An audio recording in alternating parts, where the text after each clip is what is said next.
Hi வணக்கம் நண்பர்களே. இன்னைக்கு நேர்கொண்ட பார்வை நிகழ்ச்சியில் ambient entertainment plus the Kennedy Marshall company தயாரிப்புல கேரத் எட்வர்ட்ஸ் இயக்கத்தில் Scarlett Johansson, Rupert Friend, Jonathan Bailey, Mahershala Ali மற்றும் பலர் நடிப்புல வந்திருக்கிற ஜுராசிக் வேர்ல்ட் ரீபர்த் ஹாலிவுட் படம் எப்படி பார்ப்போம். அதுக்கு முன்னால் நம்ம யூடியூப் சேனல் சப்ஸ்கிரைப் பண்ணிடுங்க, பக்கத்தில் ஒரு பெல் ஐக்கனை கிளிக் பண்ணிடுங்க, உங்க நண்பர்களுக்கு சஜஸ்ட் பண்ணுங்க, ஷேர் பண்ணுங்க. இப்போ அவங்க படம் எப்படி இருக்குன்னு பார்ப்போம்.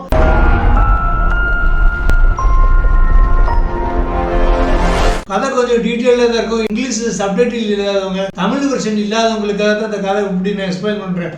2010 அட்லாண்டிக் கடலில் மரபணு மாற்றப்பட்ட டைனோசர்களை உருவாக்குறதுக்காக ஒரு ஆய்வகம் இருக்கு. ஆனா நாட்கள் போக போக இந்த மரபணு மாற்றப்பட்ட டைனோசர்களும் மற்ற உயிர்களும் இந்த உலகத்துல வாழ முடியாதனால இதுக்கெல்லாம் ஆராய்ச்சி மையத்தை அடிச்சு தோசம் பண்ணி நாசம் பண்ணிட்டு ரொம்ப ஒதுக்குப்புறமா இருக்கிற மீசோசோயிக் ஏராங்கிற காலகட்டத்தில் வந்த டைனோசர்கள் கூட்டமா இருக்கிற ஜுராசிக் பார்க்ல போய் சேர்ந்துருது. அப்போ ஒரு பார்மாசூட்டிக்கல் கம்பெனியில வேலை பார்க்குற முன்னாள் அண்டர் கவர் ஆபரேஷன் அதிகாரியான நாயகி சோரா பென்னட்டுங்கிற ஸ்கார்லெட் ஜான்சன், பழங்கால தொழுவீர் ஆராய்ச்சியாளரான டாக்டர் ஹென்ரிங்கிற ஜோனதன் பெய்லி, கதாநாயகியுடைய பார்மாசூட்டிக்கல் கம்பெனியோட முதலாளியான நாயகன் மார்டின் கிரப்ங்கிற ரூபர்ட் ஃப்ரெண்ட், நாலாவது அந்த டீமுடைய லீடர் டங்கன் கிட்காய்டுங்கிற மகர்ஷலா அலி எல்லாருமே செயின்ட் ஹபர்ட்ங்கிற தீவுக்கு போய் அங்குள்ள டைனோசர் மாதிரியான பழங்கால உயிர்களுடைய ஸ்பெசிமனை கலெக்ட் பண்ணி அதுல இருந்து சில உயிர்காக்கும் மருந்துகளை தயாரிக்க இருக்கிற ஒரு சீக்கிரம் டீலிங்காக இவங்க எல்லாருமே கப்பல்ல அந்த டைனோசர் தீவை நோக்கி பயணமாகறாங்க. முதல்ல கடல்ல மட்டுமே வாழக்கூடிய மொசோசரஸ்ங்கிற டைனோசர் கிட்ட இருந்து இந்த டீம் ஒரு பாராசூட் அட்டாச் பண்ண ஒரு சிரிஞ்சு அதோட பாடி மேல ஷூட் பண்ணி அதோட ஸ்பெசிமன் எடுக்கிறாங்க. இவங்க பயணிக்கிற அதே கடல்ல ஒரு சின்ன ஃபேமிலி பாய்மர கப்பல்ல சம்மர் ட்ரிப்புக்கு வர்றாங்க. ரூபன்ங்கிற ஒரு அப்பா, இவருடைய மூத்த பொண்ணு தெரசா, இவளுடைய லவர் சேவியர்ங்கிற ஒரு பையன், இவளுடைய குட்டி தங்கச்சி இசபெல்லா, இவங்க எல்லாரும் கப்பல்ல வரும்போது இவங்க கப்பலை ஒரு ஷார்க் தாக்குறதுனால நம்ம டீமுடைய கப்பல்ல வந்து இவங்க வந்து மிங்கில் ஆயிடுறாங்க. அடுத்து நம்ம டீம் ஸ்பைனோசரஸ்ங்கிற ஒரு டைனோசர் கிட்ட இருந்து ஸ்பெசிமன் எடுக்க முயற்சி பண்ணும்போது அது கோபமாகி இவங்க கப்பலை ஃபுல்லா நாசமாகிறது. இதுல 2 பேர் ஸ்பாட்ல இறந்துடுறாங்க. ரூபனுடைய மூத்த பொண்ணு தெரசா கடலுக்குள்ள விழுந்துடுறான். அவளை காப்பாத்துறதுக்கு அவ கிறிஸ்டியன் சேவியர் தண்ணிக்குள்ள குதிச்சிடுறான். இங்க நம்ம டீம்ல கேப்டன் டங்கன், நாயகி சோரா, டாக்டர் ஹென்றி, நாயகன் ரூபர்ட், இன்னும் 3 பேர் விட்டு பிழைச்சி ஒரு தீவுல தனியா ஒதுக்குறாங்க. இந்த பக்கம் ரூபனோட ஃபேமிலி இன்னொரு பக்கம் காட்டுக்குள்ள ஒரு பயங்கரமான ஆபத்தான சூழ்நிலை நடந்து போயிட்டு இருக்காங்க. ரூபன், அவருடைய 2 பொண்ணுங்க, இவங்க எல்லாருமே மூத்த பொண்ணு தெரசாவுடைய காதலன் சேவியர் தான் பயங்கரமா கேர் பண்ணி பத்திரமா கூட்டிட்டு போறான். அதனால என்னடா நம்ம பொண்ணு இந்த மாதிரி ஒரு பையனை லவ் பண்றாளேன்னு ஆரம்பத்துல சேவியரை வெறுத்த ரூபன் பின்னால அவனை நேசிக்க ஆரம்பிக்கிறார். இங்க நம்ம டீம் போற வழியில பாக்குற தாவரத்தை மட்டுமே உண்ணக்கூடிய டிட்டானோசரஸ் கிட்ட இருந்து 2வது ஸ்பெசிமன் சாம்பிள் எடுக்கிறாங்க. இங்க நம்ம ரூபன் ஃபேமிலியில குட்டி பொண்ணு இசபெல்லா அகிலோபுங்கிற ஒரு டைனோசர் குட்டியோட பயங்கர ஃப்ரெண்ட் ஆகி அதுக்கு டோலரஸ்னு பேர் வச்சு தன்னோட பேக்ல அதை சுமந்துகிட்டே அலைகிறாங்க. இந்த குட்டி ஃபேமிலி ஒரு டிரானோசரஸ் ரெக்ஸ், அதாவது டீரெஸ்ங்கிற ஒரு பெரிய டைனோசர் கிட்ட இருந்து மயிரில தப்பிச்சு அந்த தீவுல இருக்கிற நதி வழியா ரப்பர் போட்ல வர்றாங்க. கடைசி அந்த 2 டீமும் ஒரு பால் அடைஞ்ச ஷாப்பிங் மால் பக்கத்துல சந்திக்கிறாங்க. ஆனா அந்த ராப்டர் டெரசருங்கிற பயங்கரமான ராட்சச கலப்பட டைனோசர் கிட்ட இவங்க எல்லாருமே மாட்டாங்க. அந்த பரபரப்பான பதட்டமான சூழ்நிலையில இவங்க எல்லாரும் எப்படி தப்பிச்சு அந்த தீவை கடந்து வெளியே வர்றாங்கன்னு கிட்டத்தட்ட 1.25 மணி நேரம் உங்களை பதட்டத்தோட சீட்டு நுனியில உட்கார வைக்கிற அமெரிக்கன் சயின்ஸ் பிக்ஷன் த்ரில்லர் படம் தான் இந்த ஜுராசிக் வேர்ல்ட் ரீபர்த். இனிமே படம் போய் பாருங்க, உங்களுக்கு ரொம்ப ஈஸியா புரியும்.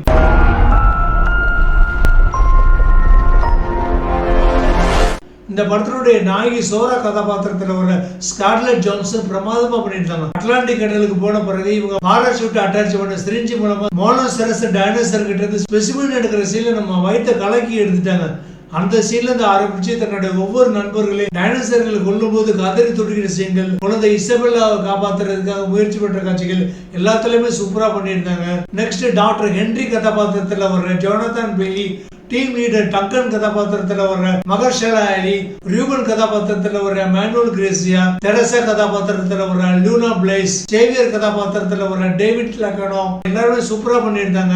இவங்க நடிக்கிறத பார்க்கும்போது நம்மளும் அந்த தீவுல இவங்க கூட பயணிச்சு இவங்களோட ஆபத்துல மாட்ட மாதிரி ஒரு ஃபீலிங்கையும் வித்தியாசமான டைனோசர்களை பார்த்த ஒரு சந்தோஷமான அனுபவத்தையும் நம்மளுக்குள்ள அருமையா கடத்திருந்தாங்க. குறிப்பா அந்த குட்டி பொண்ணு இசபெல்லா அந்த ஆட்ரினா மிரண்டா பிரமாதமா பண்ணியிருந்தா. காஸ்டியூம் டிபார்ட்மெண்ட்டை பொறுத்த வரைக்கும் ஹாலிவுட் நடிகர்கள் எப்படி ஒரு இல்லாத உயிரை பார்த்து பயப்படுற மாதிரியும் பயந்து ஓடுற மாதிரியும் மற்ற நண்பர்களை காப்பாத்துற மாதிரியும் இவங்க குரூப்ல ஒருத்தர் சுயநலவாதியா இருந்து அவரை பார்த்து இவங்க எப்படி ரியாக்ட் பண்றாங்க, இந்த மாதிரி எல்லா ஹாலிவுட் படங்கள்ல எப்படி ஹாலிவுட் நடிகர்கள் நடிக்கிறாங்களோ அதே மாதிரி அருமையா கன்சீவ் பண்ணியிருந்தாங்க.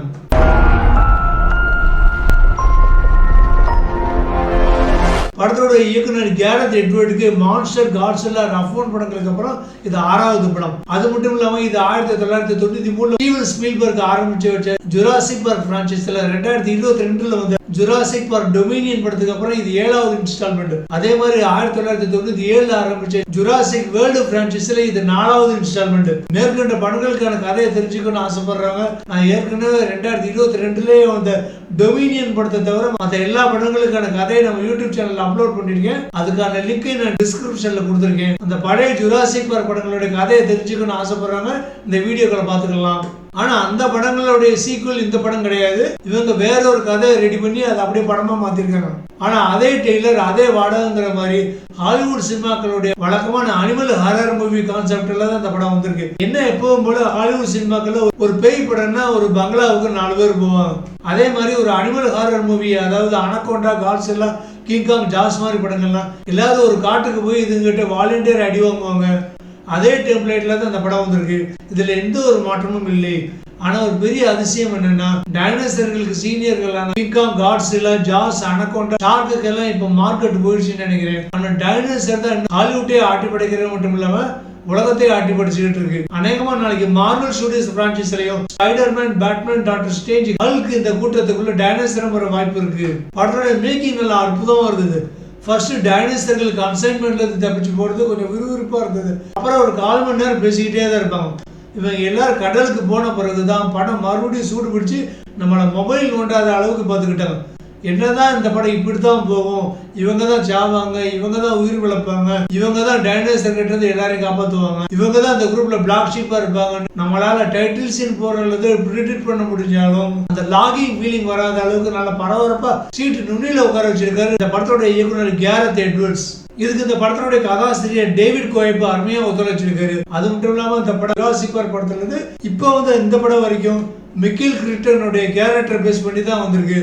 இந்த படத்துக்கான கேமராமேன் ஜான் மெர்தீஷன் ஒரிஜினலா எடுக்கப்பட்ட தீவுகள், கடல் பகுதிகள், போட்டு சம்பந்தப்பட்ட காட்சிகள் எல்லாத்தையுமே அருமையா படம் பிடிச்சிட்டு இருக்காரு. ஆடுகளை படம் பிடிச்ச விதமும் நல்லா அருமையா இருந்தது. இந்த காட்டுக்குள்ளேயே நம்மளும் இருக்கிற மாதிரி ஒரு ஃபீலிங் கொடுத்திருந்தாரு கேமராமேன். படத்தோட இசையமைப்பாளர் அலெக்சாந்திரா டெஸ்பிளட் அருமையான ஒரு பேக்ரவுண்ட் ஸ்கோரிங் பிரசன்ட் பண்ணி நமக்கு நல்லா தெரிஞ்ச கதையை கொஞ்சம் கூட அலுப்பு தட்டாத அளவுக்கு, மொபைல் போன நோண்டாத அளவுக்கு அருமையான ஒரு த்ரில்லிங் மூடுக்கு நம்மளை செட் பண்ணி ஜுராசிக் பார்க்குக்கே நம்மளை கொண்டு போய் விட்டாரு. தியேட்டர் ஃபுல்லா நம்மளை சுத்தி டைனோசர் சத்தம் தான் அதிகமா கேட்டுக்கிட்டே இருந்தது. கேண்டீன்ல டீ குடிக்க போனா கூட பக்கத்துல டைனோசர் ஏதாவது நின்றுட்டு இருக்கணும் நம்ம பதறி பாக்குற அளவுக்கு அருமையான ஒரு பேக்ரவுண்ட் ஸ்கோரிங் பண்ணிருக்காரு. அடுத்து படத்தோட எடிட்டர் ஜாபஸ் ஓல்சன் பிரமாதமா எடிட் பண்ணி படத்தை 2 மணி நேரத்துல முடிகிற மாதிரி அருமையா ட்ரிம் பண்ணிருக்காரு. எந்த இடத்துல ஒரு லாகிங் ஃபீலிங் வரவே இல்லை, த்ரில்லிங் ஃபீலிங் தான் அதிகமா வந்துகிட்டே இருந்தது. CG, animation work, production designing எல்லாமே நல்லா சூப்பரா இருந்தது. இந்த படத்தை 3Dல பார்க்கும்போது கிடைச்ச அனுபவம் நல்லா இருந்தது. ஆனா ஐமாக்ஸ்ல பாத்தீங்கன்னா இன்னும் பயங்கர எஃபெக்டிவா இருக்கும் இந்த படம். இதுல ஒரு நல்ல விஷயம் என்னன்னு பாத்தீங்கன்னா, 3D படங்கிறதுக்காக தியேட்டர் ஸ்கிரீனை கிழிச்சுக்கிட்டு ராட்சச டைனோசர்கள் எட்டி பார்த்து கத்துற மாதிரி சீன்லாம் வச்சு நம்மளை டார்ச்சர் பண்ணவே இல்லை. ஏன்னா முதல்ல அந்த படத்தை ஐமாக்ஸ்ல பார்க்க வர்ற குழந்தைகள் பெரிய ராட்சச டைனோசர்கள் ஸ்கிரீனை விட்டு வெளியே வந்து கத்துச்சுன்னா இந்த குழந்தைகள் ரொம்ப பயப்பட வாய்ப்பு இருக்கு. அதுக்காகவே இவங்க அந்த மாதிரி காட்சிகளை தவிர்த்து இருக்காங்க. அதுக்காகவே இந்த பட டீமுக்கு ஒரு பாராட்டுகளை நம்ம தெரிவிச்சுக்கலாம்.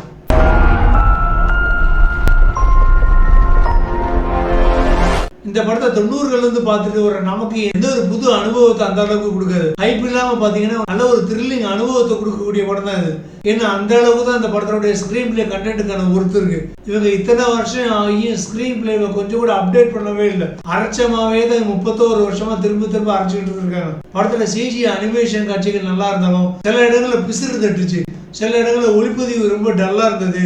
அதை நீங்க ஐமாக்ஸ் ஸ்கிரீன்ல பார்க்கும்போது உங்களுக்கு நல்லா புரியும். முக்கியமா காடுகள் வர்ற காட்சிகள் பகல் காட்சிகளா இருந்தாலும் சில இடங்கள்ல டல்லா இருந்தது. குட்டி டைனோசர்கள் பார்க்க பொம்மை மாதிரி ரொம்ப செயற்கையா இருந்தது. இது வரைக்கும் இந்த ஜுராசிக் பார்க் டைனோசர் படங்களே இந்த படத்தோட தான் சிஜி ஒர்க்கு கொஞ்சம் சுமாரா இருக்குன்னு நினைக்கிறேன். படத்தை 2 மணி நேரம் ஓட்டணுங்கிறதுக்காக தான் அந்த ரியூபன் கேரக்டர், அவரோட 2 பொண்ணுங்க, அவங்களுக்குள்ள சென்டிமெண்ட் சீன்கள் எல்லாத்தையுமே இந்த படத்துல எக்ஸ்ட்ரா பேக்கேஜா தெரிவிச்சிருக்காங்கன்னு நல்லா தெரியுது. இந்த ஃபேமிலி கேரக்டர் மட்டும் இல்லைன்னா இந்த படம் கிட்டத்தட்ட 1 மணி நேரத்துல முடிஞ்சிடும். அடுத்து லாஜிக் மீறல்கள்.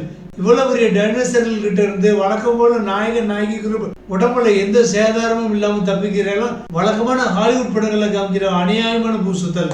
அதுல இந்த பெண் குழந்தை இசபெல்லாம் பக்கத்துல ஒரு பெரிய ராட்சச டைனோசர் முறைச்சிட்டு இருக்கும்போது கொஞ்சம் பதட்டத்தோட மட்டும் ஷாப்பிங் மாலுக்கான கேட்ட லீவர் இழுத்து திறந்து விடுறதெல்லாம் சுத்தமா நம்புற மாதிரி இல்ல. கிளைமாக்ஸ் சீன்லாம் பாத்தீங்கன்னா 93 வந்த ஜுராசிக் பார்க் படத்தோட கிளைமாக்ஸ் மாதிரி தான் இருக்கு. மொத்தத்துல ஜுராசிக் பார்க் லைப்ரரியில இருந்து நமக்கு படிக்க கொடுத்த பழைய புத்தகங்களோட தொகுப்பு தான் இந்த ஜுராசிக் வேர்ல்டு ரீபர்த். நல்லவேளை புதுசா வித்தியாசமா யோசிக்கிறேன்னு கிங்காங் படத்துல வர மாதிரி கதாநாயகிக்கும் டைனோசருக்கும் காதல்னு ஒரு அபத்தமான ரூட்ல இந்த படத்தை கொண்டு போகாத வரைக்கும் ரொம்ப சந்தோஷம்.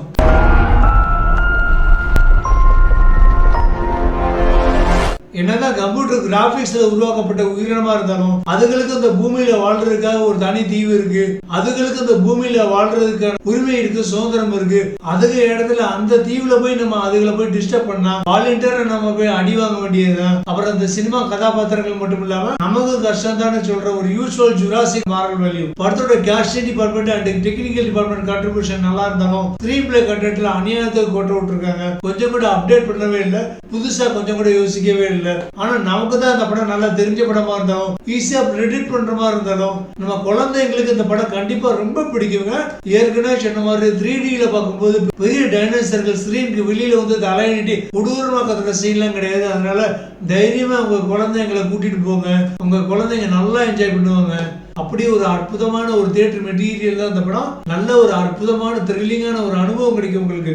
மொத்தத்துல ஜுராசிக் வேர்ல்டு ரீபர்த் நம்மள மாதிரி பெரியவங்களுக்கு ஃப்ரிட்ஜ்ல இருந்து எடுத்த பழைய பிரியாணி, குழந்தைங்களுக்கு ரொம்ப பிடிக்கக்கூடிய அருமையான ஒரு ரோலர் கோஸ்டர் சவாரி. ஓகே நண்பர்களே, இந்த விமர்சனம் உங்களுக்கு ரொம்ப பிடிச்சிருக்கும்னு நினைக்கிறேன். பிடிச்சிருந்தா லைக் பண்ணுங்க, உங்க கருத்துக்களை கமெண்ட் பாக்ஸ்ல எழுதுங்க. நம்ம யூடியூப் சேனல் சப்ஸ்கிரைப் பண்ணுங்க, பக்கத்துல பெல் ஐக்கனை கிளிக் பண்ணுங்க, உங்க நண்பர்களுக்கு சஜஸ்ட் பண்ணுங்க, ஷேர் பண்ணுங்க. மீண்டும் இதே மாதிரி ஒரு நேர்கொண்ட பார்வை திரை விமர்சன நிகழ்ச்சியில் உங்களை சந்திக்குமாறு உங்களிடமிருந்து விடைபெறுவது உங்கள் இஸ்லாம்.